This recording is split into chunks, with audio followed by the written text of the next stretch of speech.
ya taa ndani inasumbua. Unaweza kunisaidia? Kuhusu switch mbona hilo limeisha? Sababu mwenyewe ni fundi umeme. Twende basi kanisaidia. Ndio kanionyeshe.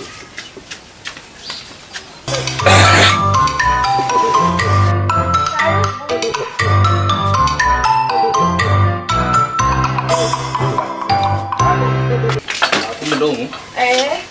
Switch yenyewe ndio hii hapa. Sasa hapa ngoja nikuangalizie dismiss. Sawa.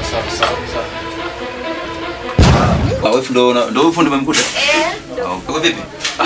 Fresh bro. Okay, ndio zaidishie bwana, switch nasumbua kutoka usiku bwana. Kabisa.